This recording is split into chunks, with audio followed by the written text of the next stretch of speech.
Good morning, good afternoon, good evening, wherever you may be watching from, and welcome to Onwards and Upwards live show, where we discuss everything a global healthcare worker needs to know about living and working in the United States. I am your host, Danielle Friedman, talking to you live from sunny San Diego, California, where the leaves are changing. We're coming to fall.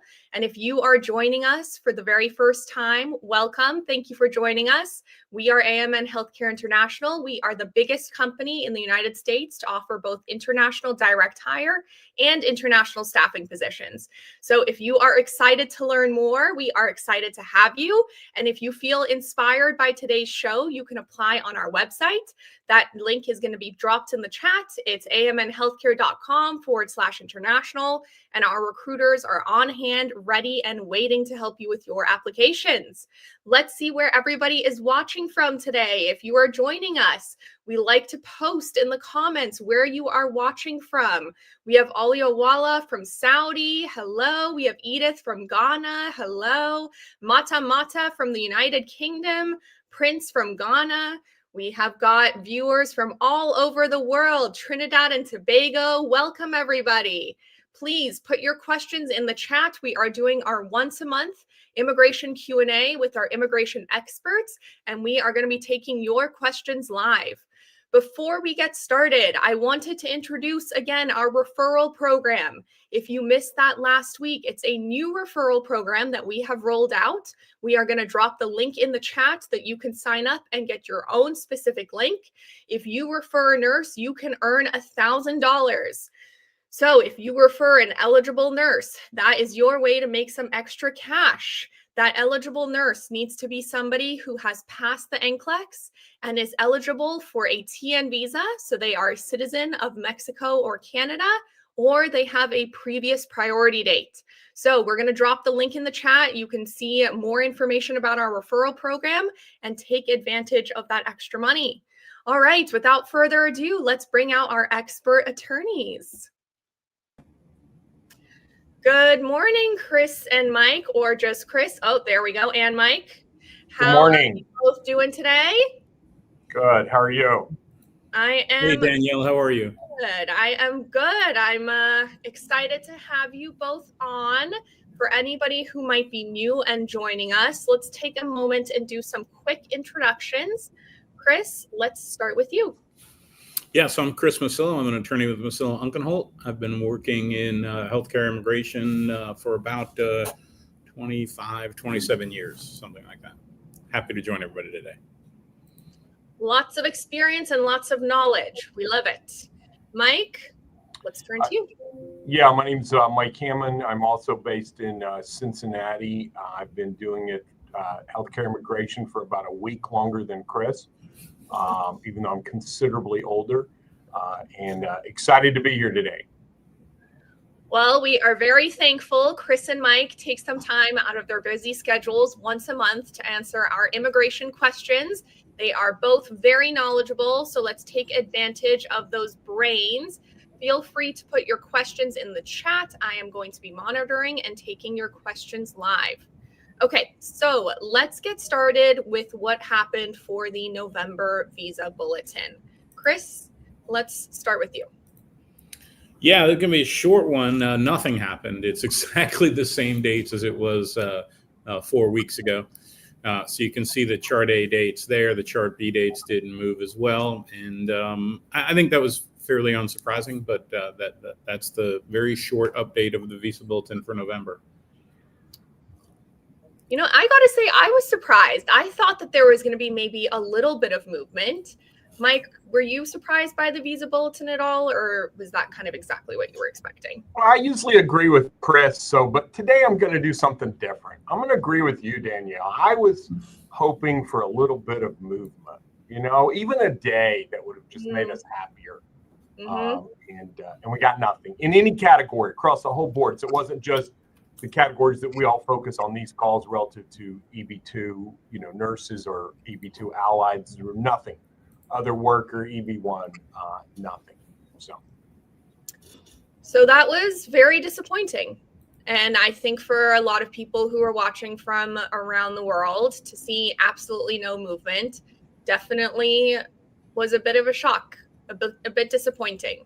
Where do you both see the next, few months, kind of fiscal year going? You know where I'm going with this question. What do we think the future is going to really look like? Chris, we'll start with you. So if I had to stake a claim on next month, I would again guess no movement in December as well, unfortunately. If you, for instance, look last year, you will see October, November, December of 2024, the Visa Bulletin did not move at all. Why might that be? At least for the Philippines, the number did actually move quite a bit from last summer until October.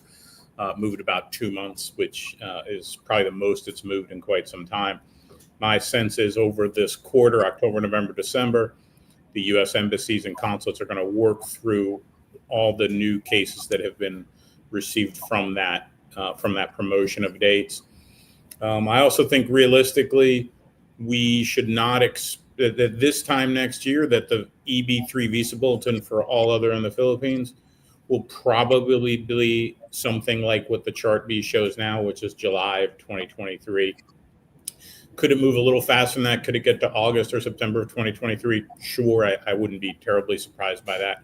But I don't, for instance, think it's going to move into 2024 this time next year. Okay, interesting. Mike, anything to add to that?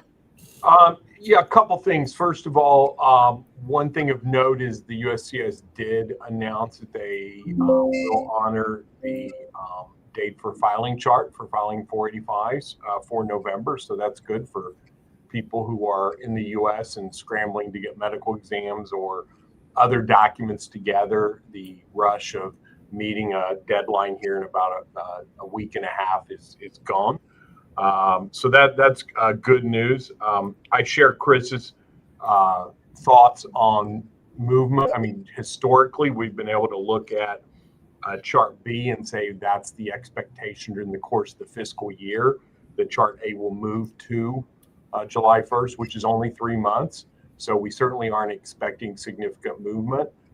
We've also had over the last couple years, it seems like we've had a movement on a little more of a quarterly basis as opposed to month, even though that's not certainly set in stone. That seems to have been the way they've been operating. So right now, I would simply not expect movement in December. I would look at the first time as January, and then I would be expecting no movement in the Chart B date for filing chart and a little bit of movement in the final action date chart. We are seeing a whole lot of cases adjudicated, both here in the U.S. with 45s that have been pending that have become current. We're seeing a lot of interviews and a lot of people getting visas. And so I know they are working through things. So I think for those, that's positive news. But for those sitting, particularly I talked to someone this week who is a July 25th, 2023 priority date. And that's tough because you're so close, but yet potentially a year away. But I think, something to keep in mind. I was reading in one of the nurse groups I'm in, and I forget what the exact quote was. It's not a race, it's a marathon. Things are moving. They might be moving slower than we would like, but they will continue to move. So if you are watching along and you are feeling a bit discouraged, don't lose hope. Things are moving. Things will continue to move. Do the things that you can control while you are waiting for your process. So that's just a little bit of an update on the visa bulletin. We will look out each month as we do for the update and keep our fingers crossed for some movement. Thank you both for your thoughts and predictions as always. Let's turn to some of the questions in the chat. So I see a question from Edith Derry. Edith says, what news do you have on the H-1B visa? So I know last month, some of us were very surprised to see a very high proclamation fee that some health systems may receive. Mike, I see you kind of going like this. can you give us a little bit of background on what that proclamation was and if you've heard anything on how it may affect healthcare workers?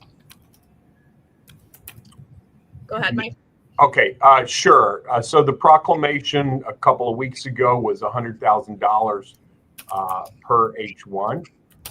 Since that time, there have been 2 lawsuits filed, one just yesterday or maybe the day before by the U.S. Chamber of Commerce, another one about 2 weeks earlier by a coalition of unions and companies and staffing agencies and a variety of players. So there are 2 lawsuits pending on the legality of the $100,000. There has been very little guidance on the $100,000. There is what they called a national interest exception to the $100,000. There is hope that that exception will be applied broadly to healthcare workers. There's been nothing definitive on it. There's lots of rumors that it will in fact happen. Chris and I both, as well as both our firms, have cases pending right now asking for that exemption. And we'll see what happens with those cases. But it is certainly possible that the $100,000 will go away completely because of litigation. It's also possible that it will go away relative to this audience, in spite of the litigation. So right now, still a lot of uncertainty in the air. If you are in the U.S. and are already on an H1, then they've been very clear that it does not affect you.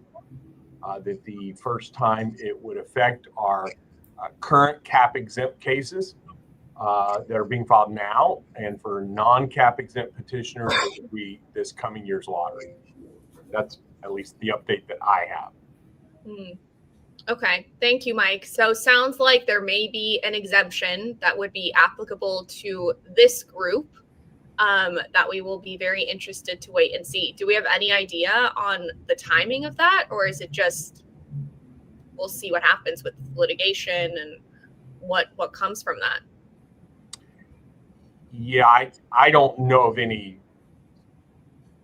foreseeable timing on either the litigation or anything that might come out of the White House or USCIS relative to a more blanket exemption.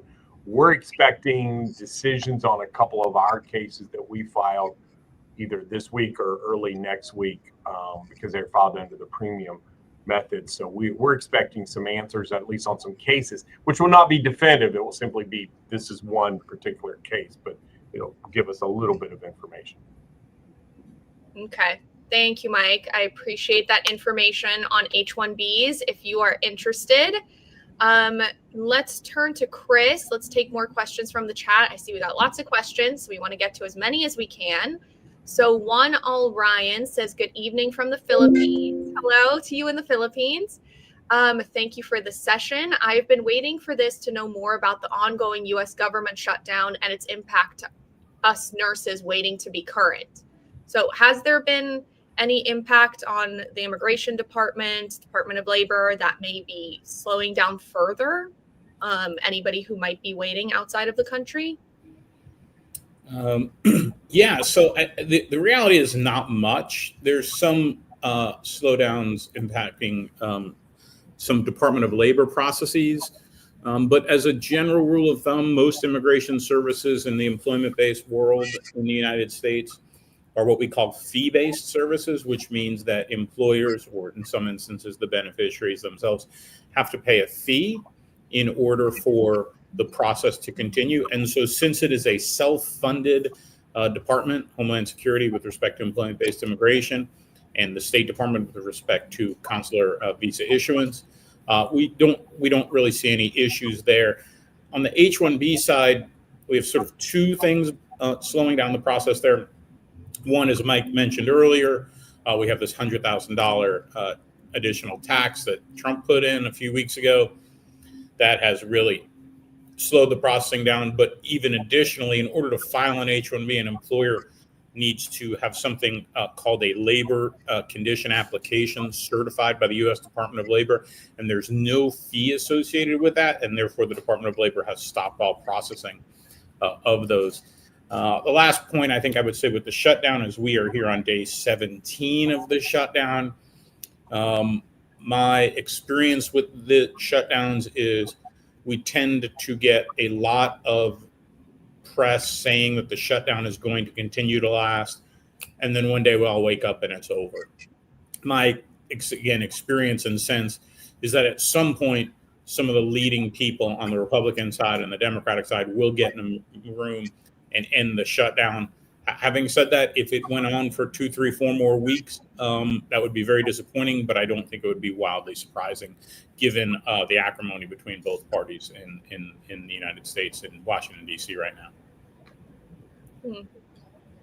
Okay. Thank you, Chris. Those are some good points to consider and just think about. So thank you for sharing that. So let's take some more questions that we have. We have a question from Rajiv. Rajiv wants to know, how long does it usually take from an I-140 approval to get a green card interview? Mike, let's turn to you. Well, the biggest wait is obviously waiting for your priority date to become current. So getting an I-140 approved does not necessarily, I mean, it's a necessary step to getting a visa interview, but until your priority date's current, it doesn't really matter. I think the question might be more along the overall time frame. I mean, I think most of us right now are saying 2.5, 3 years kind of time frame from the time you start is probably a fair number. Okay. All right. So let's see. We have lots of questions. We have a question from Ani. So Ani says, what are the most common reasons for an EB3 delay or denial? Chris? Yeah, so we don't see, we wouldn't use the term EB3 delay. I mean, your case is filed. If it's filed under premium processing, you are going to get a decision in 15 business days. Now, sometimes that decision is an RFE. Once that RFE is replied to, you will get another decision in 15 days. The U.S. government takes the view that if your case is taking longer than you would like, that is your option, is to have your case upgraded to premium processing. So that's not really a delay. Currently, on the other hand, we are seeing 12 months or so for I-140s to be approved. That also isn't a delay. That is the processing time. So I wouldn't characterize that as a delay as well. Why is it taking so long under regular processing? Well, number one, again, the U.S. government says there's a remedy for you. You just need to pay the premium processing. But number two, if your case is filed today, October 17th, 2025, under EB3, and it takes a year for that case to be approved, you really haven't lost any time, because your priority date is not going to be current for probably 2.5, 3 years, maybe even 3.5 years. And so from the U.S. government's perspective, they have limited resources.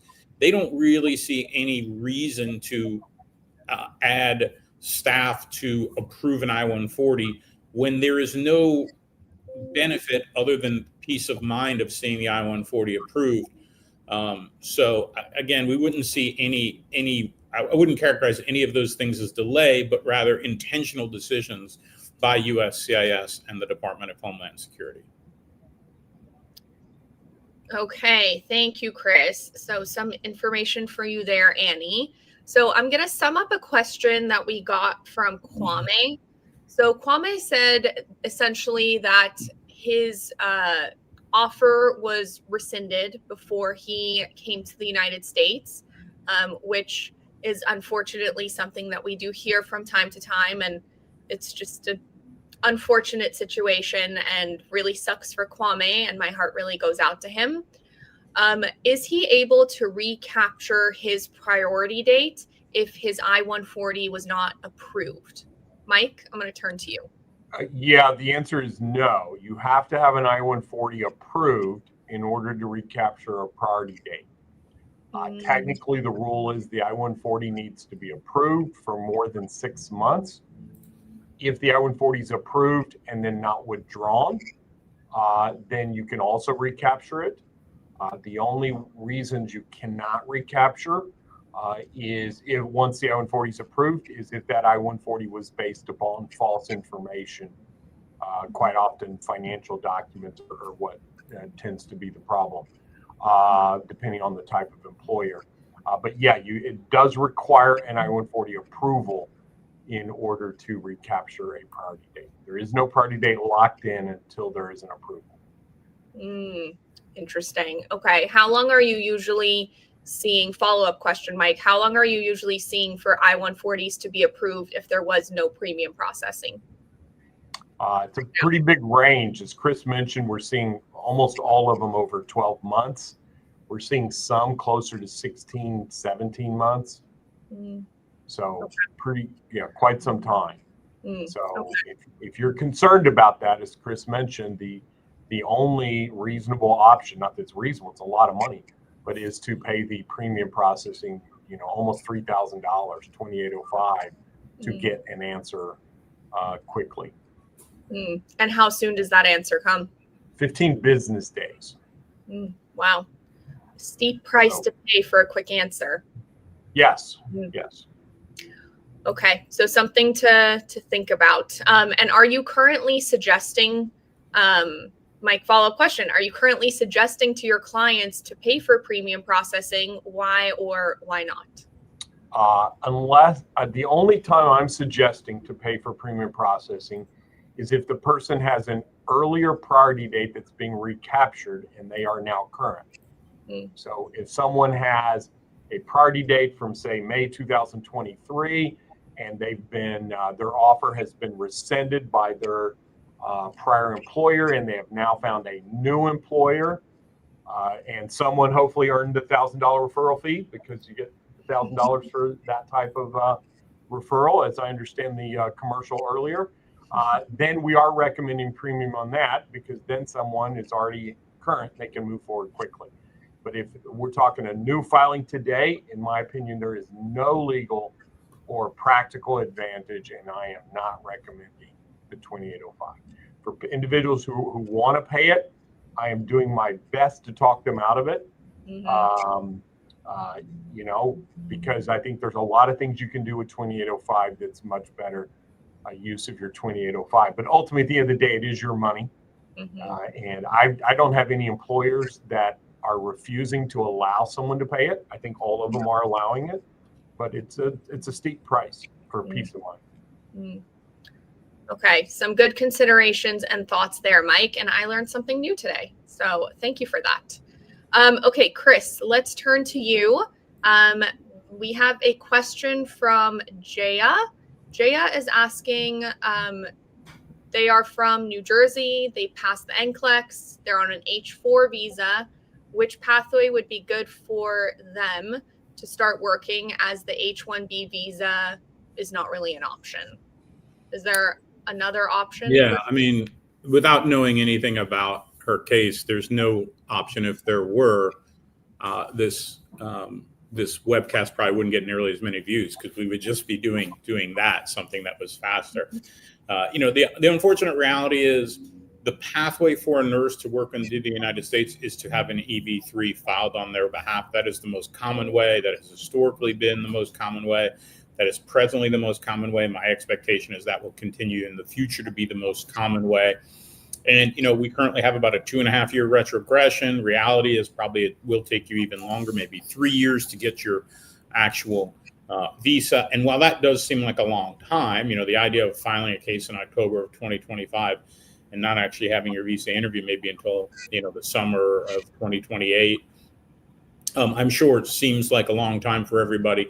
I can tell you historically, that is probably about the average. I haven't done a sophisticated analysis on this, but, Mike and I both have been doing this combined 50 plus years.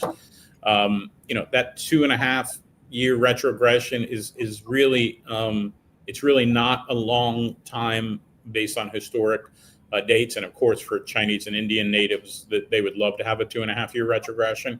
So my advice is you do the usual path. Now, having said that, once this H-1B $100,000 fee is straightened out, which I certainly hope will be, maybe before the end of the year, maybe early next year, hopefully even sooner, Then if you can find one of the rare employers who can file an H-1B, then and you meet that standard and they want to hire you, well, then that would be great. But those jobs are, they're few. There's probably, again, not scientific. There might only be 1 in 10 of those jobs compared to the EB3 job. So I would say get your EB3 in place and filed and get that going. And, and at the same time, if you can find an H-1B employer, that would be great. But there's no magic tricks here. There's not a special X visa that Mike and I keep in our pocket waiting to get people visas faster. Unfortunately, there's nothing like that. Wouldn't that be nice if you just had a little back pocket visa? Oh, yeah, that'd be good. Well, thank you, Chris. What I'm taking from what you're saying is if you want to get your place in line, get filed, get that priority date, get your process started, and we can help you. So apply on our website. That link is amnhealthcare.com/international. We're going to drop it on the chat and we can get you filed. So please apply. Our recruiters are waiting. They would like to help you with our international staffing or international direct hire options. They are constantly changing every day. So please apply and find out what could be a good fit for you. Okay, so Mike, let's turn to you. There is a question from Joseph. Joseph says, my priority date is current now. Congrats on that, Joseph. That's great. My DQ is August 2023. Is there a chance that I will receive my P4 this month? What is a P4, Mike? Oh, I have no idea. All right. Well, then Joseph, if you can give us a clarification, we can answer your question. I thought maybe that was a term that I was going to learn something new today on. Well, we might. I don't know. Chris, do you know what a P4 is? I think it's the dependent visa for an athlete. But well, congrats to being married to an athlete, Joseph. Yeah, cool. I think that's right. But if he's asking about an interview date, his party date's current, and he's now DQ'd, I don't. Normally, what we don't see is someone getting an interview available the very month their party date becomes current. So, but normally within a few months, and keep in mind, different consulates do interviews very different ways. Some issue appointment notices still. Others that got the, self-serve kind of way to get interviews. So there are a lot of different things. But normally, if I see interviews within, say, the 3 months of someone becoming current that's already DQ'd, that's very normal. I'm not even terribly concerned, depending on the consulate, for 4 or 5 months. And there's some consulates that are out that just have issues. But generally speaking, I think in that time frame. But okay. Thank you, Mike. Some information there. Maybe you could give us, Mike, a little bit of a timeline, help us envision it. So you are a nurse who has been waiting due to retrogression, which has been hard. You've been delayed, and suddenly your priority date becomes current. And that's very exciting.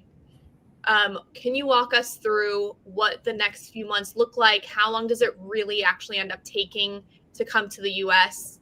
And what does it depend on? Yeah, so a couple things. First of all, let's make sure, kind of a theme of these shows for a long time have been to control what we can control. So let's make sure that if you're in that situation where your party date is close to being current or now current, that you are already DQ'd. So let's make sure that all the documents that the NBC needs are done. So we want to make sure we're DQ'd. Number two, we want to make sure we have a visa screen in hand, a valid visa screen, so that we can go to our interview. So those are two things we can control: DQ, visa screen. We can control those two things. After that, depending on the consulate you're at, you will either get an interview notice and also depending on the consulate, that interview notice may say go do a medical exam now and give you instructions for that. Some consulates still have the medical exams done after the interview, so it varies a little bit. You may have other consulates where you're going to do the self-serve method, where you're going to go onto a website and choose certain dates. and then have the ability to ultimately change those dates if appointments come available later that are earlier appointments, and then you can move it. Then when you go to the consulate, it's going to again vary by consulate as to whether you get stamped again. If you're doing a medical afterwards, you're going to get your passport back after the medical exam. Often we see a lot of consulates 2, 3 days, 4 days. Some there'll be questions. Some they need more information, so you're going to have a longer period of time. But generally speaking, as long as the interview goes well and everything's fine, then you're going to get your passport stamped. And those passport stamps are going to be valid for 6 months. And you have to enter within those 6 months to take advantage of getting the green card. You get what's called an immigrant visa, which is basically a green card, coming to the U.S. During those 6 months. And there's some information you pass off to the CBP when you enter and land. And then we'll ultimately get the actual physical green card that looks like a driver's license mailed to you at your address, or depending on how you set it up, maybe the employer in the U.S. So that's generally how it works. So it's not fast. It's not like you immediately are going to hop on a plane and go do your interview and then immediately come in. There's some time built into it, but you've passed the threshold of I can see the end of the line right there. And that must be a very exciting feeling. So for Joseph, that's a very exciting feeling to have your priority date current. Now you know kind of what the timeline is going to look like for you coming to the United States. I actually still have my green card from when I received my green card. I'm actually a U.S. citizen now, but I still have the green card because for me, it was a really big deal to get that green card. So I can share from firsthand experience. When you have that in hand, it really makes that long journey worth it. So remember, everybody, retrogression just means a delay. Does not mean a denial, does not mean you're not coming. It just means that there may be a delay in getting you here, but you will get here. So continue on with your processing, continue on being positive. You will get here. Okay, Chris, let's turn to you. I see a question from Chad. Chad says, will there be a problem at the U.S. Embassy interview if I'm not currently working at the bedside? Almost surely not. I say almost surely because it is not a requirement that you're currently working. You could be, for instance, a stay-at-home parent. That's perfectly fine. What could be a problem is if you do not meet the standard that was listed in the labor certification underlying your I-140, although that is supposed to be evaluated at the time of your filing. We do from time to time see that if the embassy finds out that you're not working, they maybe are suspicious that you are actually qualified for the position. So I would just be prepared to explain why you're not working, and if there's a valid reason. My guess is that will be 1 or 2 questions and over and done with. Remember, too, that there's no valid reason. There's no legal reason, really, that you have to be working. But other than that, I think you'll be fine, even if you're currently in between positions or taking some time away.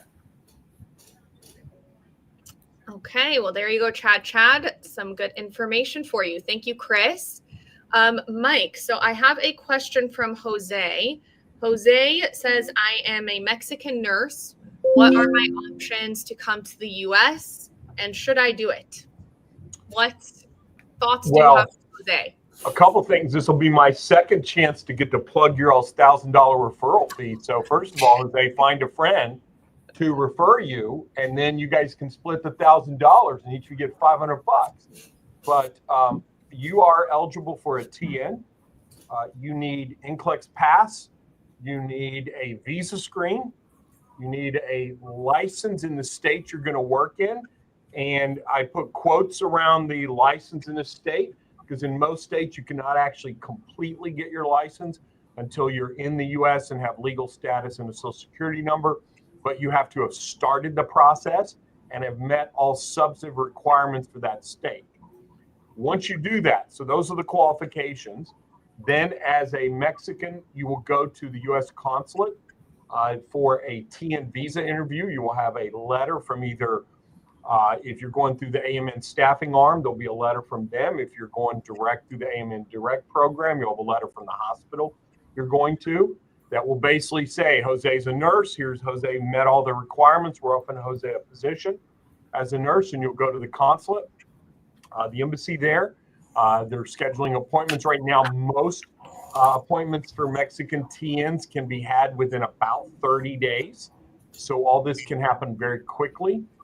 You'll get a visa stamp in your passport, and that will allow you to come in and finish your licensure, get the social security number, and start working. So it can all happen extremely fast for you.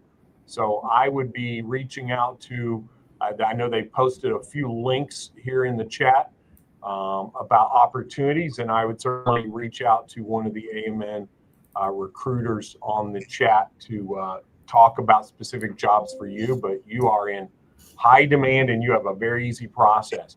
And then once you get here to the U.S. on a TN, you can still go through the EB3 process if that's what you want to do, and you want to stay in the work long term in the U.S., or you can continue to just stay on your TN. TNs are initially given for 3 years. They can be renewed. There is no real time frame for how long somebody can be on a TN. I know some people that have worked on TNs 15, 20 years. So those are good answers for you, Jose. Those are good answers for you, Jose. And a couple of follow-up questions there, Mike. Just my own curiosity. Why would somebody choose to stay on a TN versus applying for an EB3?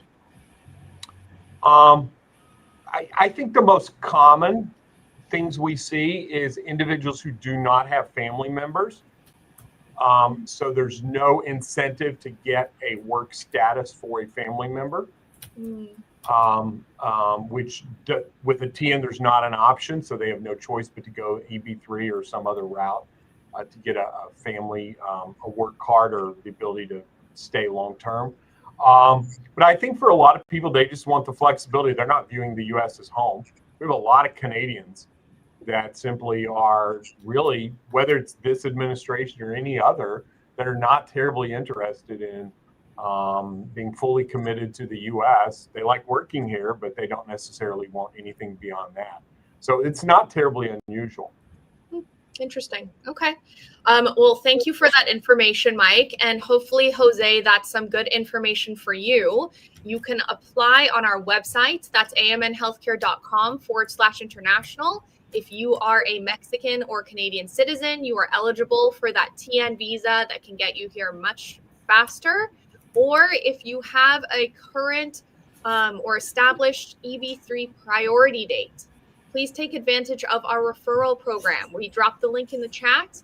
You can earn some dollars by referring somebody that you know who is eligible for a TN or that has a eligible priority date. So we would love to help them come to the US. Please feel free to apply. You can get your own personalized link that you can send out. Okay. But by the way, I just noticed that Chris referred Jose, so he gets the $1,000, right? Way to go, Chris. I was trying to type it in, but I couldn't answer while I was typing. That's a pretty good deal, huh? Yeah. It's a pretty good deal. Chris. Yeah, you could earn.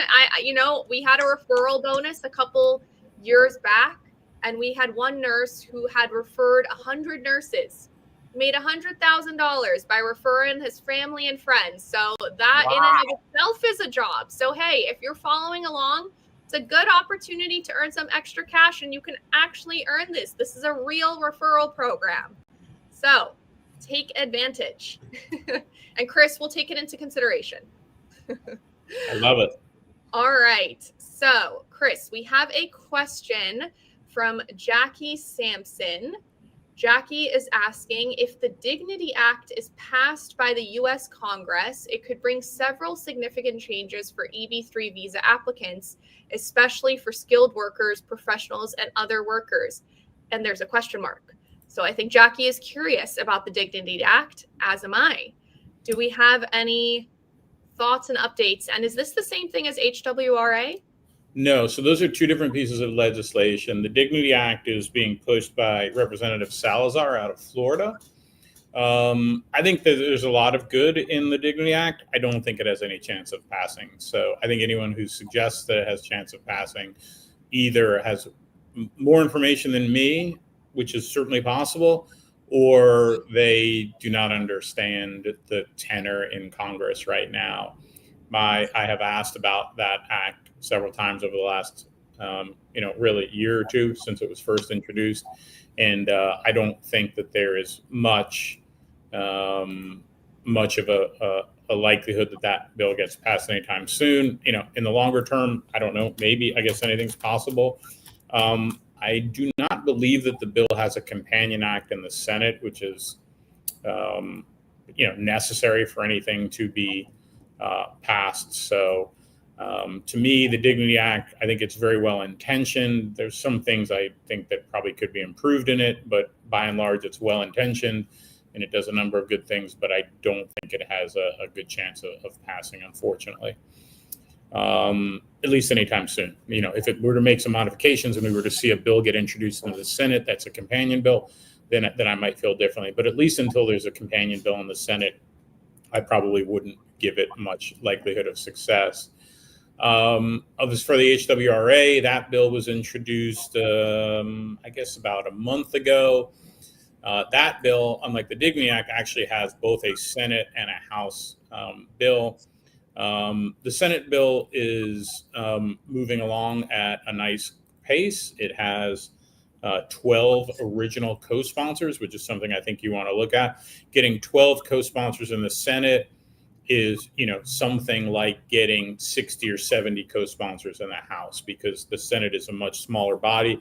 There's only 100 senators there. The House has, I think, 500 and some number and change, 530 or 4. So 500 about House members. So to get a 12 co-sponsors in the Senate is impressive. It's also impressive that it's bipartisan, meaning that there's both Democrats and Republicans. But having said that, I think that bill has a difficult chance of getting approved as well. If I have to put odds on it, I'd probably put slightly better odds on the HWRA, if for no other reason, or two reasons really. One, that it does have companion bills in both the House and Senate. And two, while it's just a much smaller piece of legislation. The HWRA is about 5 pages long, and it really only seeks to do two things, which is recapture 15,000 visas for doctors and 25,000 visas for nurses. And compare that with the Dignity Act, which seeks to do a whole lot of things. It changes employment-based immigration. It changes enforcement. It changes the southern border, and so because it tries to do so many things, and the text of that legislation just goes on and on for pages and pages, there's just always, when a bill's that big, it just unfortunately has more chances for folks to look at it, congressmen and senators to look at it and find something they don't like in it. And so when that happens, it just becomes a lot harder for it to move forward. So interesting. Love learning more about this. Why, it sounds to me very just almost like no brainer. Why is it so problematic, HWRA, just to add those extra visas? Is it just because anything immigration related is difficult in this current environment, or what are your thoughts there? Yeah, no brainer. That is sometimes still a little higher than the amount of brains sometimes that are in DC, Danielle. It's the reality. Yeah, I was in DC. So yeah, there's probably a lot of good legislation out there that just never really moves. Sometimes because a bill is small, it just cannot get enough momentum. Sometimes it's just anything the Democrats want, the Republicans don't want. Anything the Republicans don't want, the Democrats don't want, as both parties sort of ultimately position themselves as their main talking point is that they're in opposition to the other party, which isn't really constructive to getting things done. So yeah, and then some of it is just priorities. There's just only so many hours in the day, and they can't even agree on a budget to keep the government open. They're certainly not going to work terribly hard on a smaller piece of legislation that helps rural healthcare facilities, helps some American patients. But the reality is, as much as the HWRA would be great for our industry. It'd be great for the American patients it serves. It'd be great for the international nurses who are seeking to come to the United States. It is, it's 25,000 visas where we have a nursing shortage of approaching 250,000 in the United States. So it addresses 10% of that shortage. It is by no means a full solution. So for a variety of reasons, that's why the bill is a challenge to get passed. So I don't want to give anyone false hope, but there's a chance. There's definitely a chance, and we're working very hard on it. I was just in DC. Actually, one of Mike's colleagues was there with me about 2 or 3 weeks ago. Be going back in late November, early December. So we are actively pushing this bill. I've been on calls this week with congressmen's and senatorial offices. So this is being actively pushed, and that's just me. There's dozens of people that are working behind the scenes on this bill.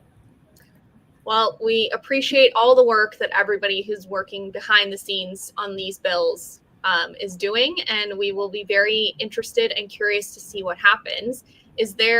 Last question on this, Chris, is there any kind of timing or timeline on when we anticipate answers, or is it truly just up in the air? Yeah, I mean, my experience, Danielle, I guess I'd answer that two ways. So firstly, my experience with these things is they don't appear to move with smaller bills, not like the Dignity Act. This would not happen to the Dignity Act, I don't think. But with the HWRA, which again is a smaller bill, 5 or so pages long, there will continue to be work done behind the scenes, and every week or 2 or 3, you will see additional folks added to the co-sponsor list. But there will not be probably a lot of press on it. Again, for us, it's a very important issue. For the general public, for reporters, even for most of 99% of the immigration lawyers out there, it's an insignificant piece of legislation, but it is being worked behind the scenes, which means we could wake up one day and all of a sudden it passes. How it will pass will almost surely not be as a standalone bill. What typically happens with bills like this is Congress, because it's so hard to get them to vote on everything, they sort of cobble a bunch of bills together. Back in 2005, Mike and I worked on a bill that's actually very similar to the HWRA. We worked on it actually for only about a year, and we were able to, along with dozens and dozens of other people, to get that passed across the goal line. And that was part of a 500-page bill, and that version, the 2005, 20 years ago piece of legislation, was about a half a page long. It was like 3 paragraphs. So and again, there was a much bigger piece of legislation that had a whole slew of other things that it did. So that would be my guess as to how something like the HWRI would get passed. In terms of timing, I think if it doesn't get done by the end of this year, the odds go down pretty substantially, but they don't go to zero. And the reason for that is in 2006, every 2 years, we have new congressional elections. The entire House of Representatives, which is the lower house, is up for re-election, and 1/3 of the Senate, which is the upper house. And those those electoral years tend to see less legislation because a lot of the folks are back home campaigning, and they don't want to put their name on any sort of legislation where their opponent could try and claim is a bad bill for them. Okay, good information, Chris. Thank you for all of the background and answering all of our questions on all of this. We will await to see what happens. And thank you to everybody who's working in the background, and hopefully we will see positive news. So we have got lots of questions and not so much time, but remember, if your question did not get answered, please feel free to apply on our website, and our recruiters can help you answer your recruitment questions. We also do these immigration Q&As once a month. So you can bring your questions every month. Our experts are here live taking your questions, and we would be happy to answer for you. So I see a question from Jegade. Jegade is asking, is AMN still employing for direct hire at the moment, or is it on hold due to backlog? So we are still employing for direct hire and for staffing. So that's the good news. The positions are constantly changing. So we have new employers that come to us all the time. So please feel free to apply on our website, and our recruiters can help you. If you want to be immediately filed, you should consider the staffing route because there are immediately available positions. So please apply on our website. That's amnhealthcare.com/international. And our recruiters on the direct hire and staffing side can help you figure out what is going to be best for you. Okay, so we have got lots of questions and not so much time. There was a question I saw that I wanted to get to, and now I have lost it. So let's see. We have a question from Kwame. Kwame is asking, so a follow-up on the TN question. So Mike, let's go to you. Kwame is asking, can a TN nurse apply for permanent residency while working in the U.S., or does it conflict with non-immigrant intent? A TN nurse, to any TN worker, can apply for permanent residency in the U.S. There is a theoretical basis of TNs are considered non-immigrant intent, and obviously filing for a green card is immigrant intent.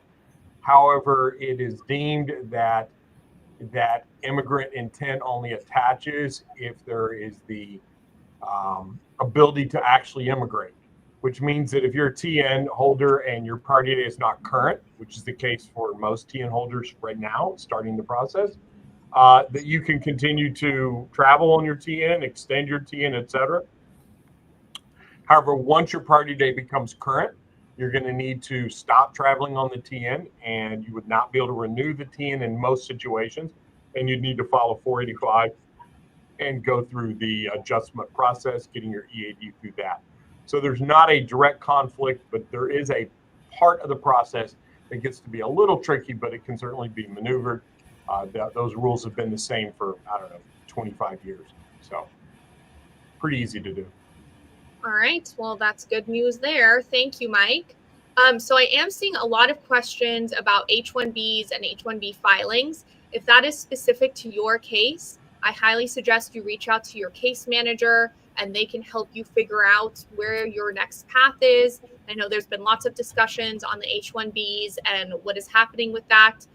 So my best advice is to reach out to your case manager because each individual case will have its own answer and information. So please reach out to your case manager to find out information. Okay, Chris, we have a question from Anthony. So we talked a lot about recapturing priority dates.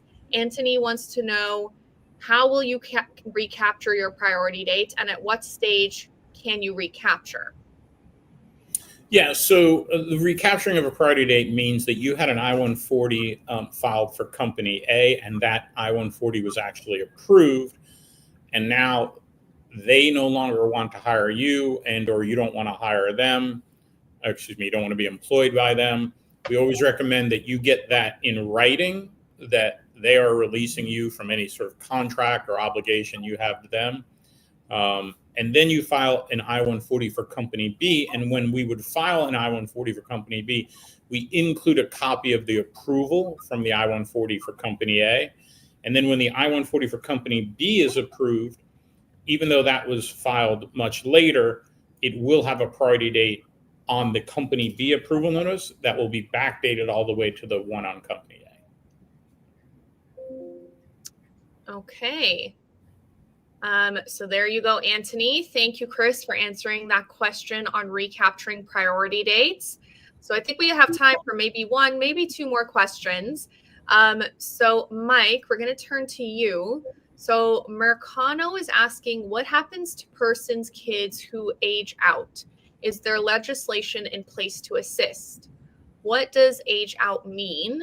And what are the options for Mercano? Yeah, so age out means that you have a child that turned 21 before they got their green card. And the actual age in which they turn 21 is their birthday plus ever how many days your I-140 was pending. That's the simple answer. But when a child ages out, there is no option for them to come through your employment-based case. They may have independent means to come here. They may qualify to be a student and come here on an F1 visa, They may qualify, depending on their education and occupation, to do an H1. They may ultimately be sponsored under the family-based categories, which have longer waits even than the employment-based, but nonetheless are options. But there is no legislation pending right now that I'm aware of that would provide any relief beyond the legislation that we've had for quite a while, called the Child Status Protection Act, that does allow the birthday to be recognized as the date plus the I-140 filing. But it doesn't save during retrogression. So the reality is, if you are in the process today and you've not filed your I-140 and your child is 19 years old or 20 years old, the odds are that you're not going to be able to have your child immigrate with you. So you're going to have to look at other options for that child. And if I have learned anything about aging out concerns, it would be to speak to your attorney, because there are a lot of different things to consider, a lot of different methods to consider. So I would highly suggest to you, Marciano, to reach out to your attorney and they can help with your individual case. I've heard lots of things over the years of different ways to go about this. So definitely would recommend speaking with your attorney, but some good information and advice there, Mike.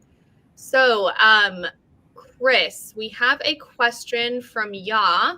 Ya is asking, what does a priority date mean? So we've been talking a lot about priority dates. We've been talking a lot about different terms here and there. If we could really, distill it down to the basics, what is a priority date? Why does it matter? Why should anybody on this call care? Yeah, so the priority date is important. It's one of the most important concepts in employment-based immigration. And what it is, first, is the date that your I-140 is filed, although it is not set in stone until the I-140 is approved. As we said a little earlier, I-140s are sometimes approved in about 15 business days. And so, for instance, if you file a case October 1st, usually sometime between, it's October 1st, let's say by November 1st, you would have your I-140 approved if you choose the premium processing option. And then, even though it's approved on November 1st, your priority date is October 1st. As we did also say earlier, many of these I-140s are taking a year, maybe even a year and a half. So again, if yours is filed October 1st, 2025, but it does not get approved until December 25th, 2026, even though that's the day of the approval, the priority date still remains October 1st, 2025 under my example. So that's the first thing. That's how the priority date is set. The next key concept is, what is it used for? It is that date that is your place in the processing queue. Every month the visa bulletin comes out and you need to look at your priority date. And if your priority date is earlier than the date on the visa bulletin, then your case can move ahead to the National Visa Center process and eventually have your interview set. I've quickly summarized that. There's some details that I've sort of glossed over, but that's the basic idea. Okay, so thank you, Chris. So yeah, if you are watching us for the first time and you are thinking, how do I come to America? How do I get my process started? How am I going to get here? So that priority date, that's the date of your filing of your immigrant petition. That's your place in line. That is how you're going to start the whole process. So let's pull up our success path in the last couple of minutes, which I think will be helpful for anybody who is watching and unsure on how to make it to the United States. So we have this handy success path graphic, which you can also find on our website, that goes through each step of the process and shows you exactly how to get here. So step one is the NCLEX. So I saw a lot of questions in the chat about the NCLEX. This is your golden ticket. This is how you get started. Once you have passed your NCLEX, which is the nursing exam, you can apply to join us at AMN Healthcare, either through our staffing or our direct hire options.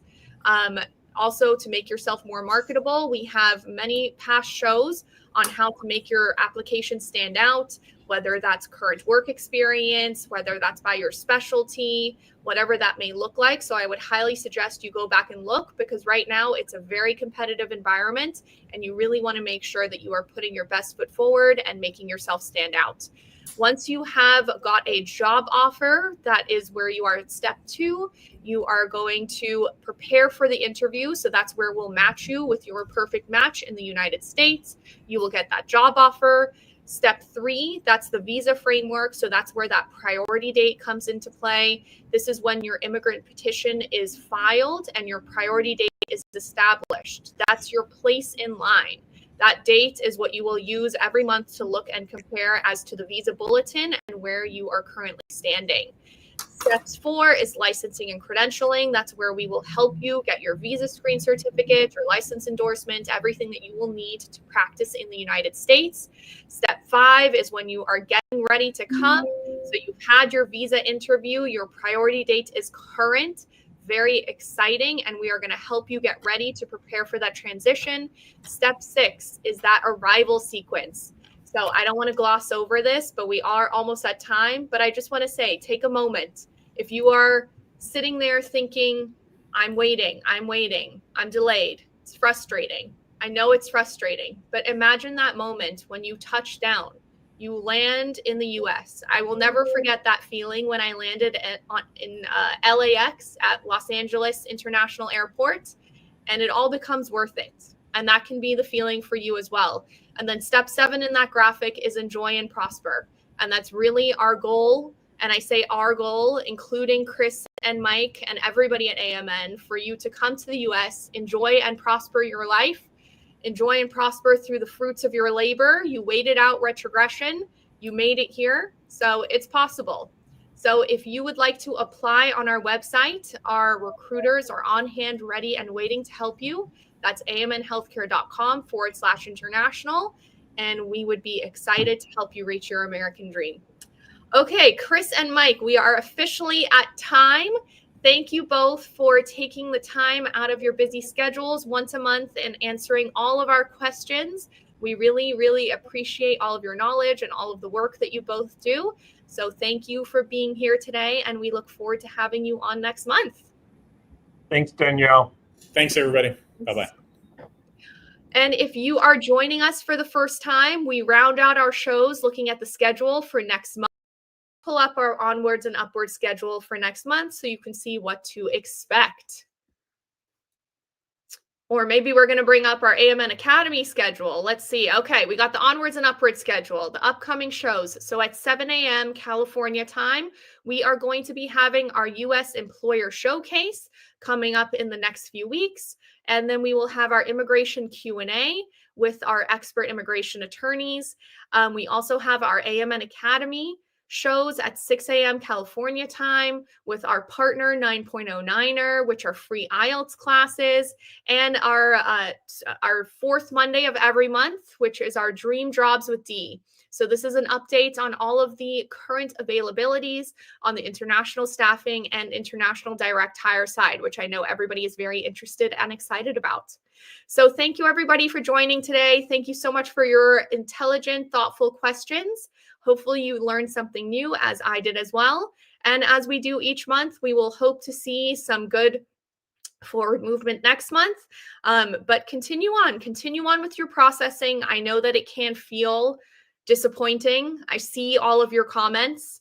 I know and I feel what you're feeling, but know that you will get here.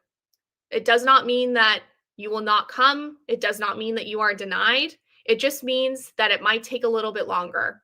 So while you're waiting, we have some shows on waiting wisely. We have some shows on how to market yourself the best way possible. Take advantage, and as we say, wait wisely. Thank you for joining us today, and we'll see you again soon. Onwards and upwards, everybody. Bye-bye.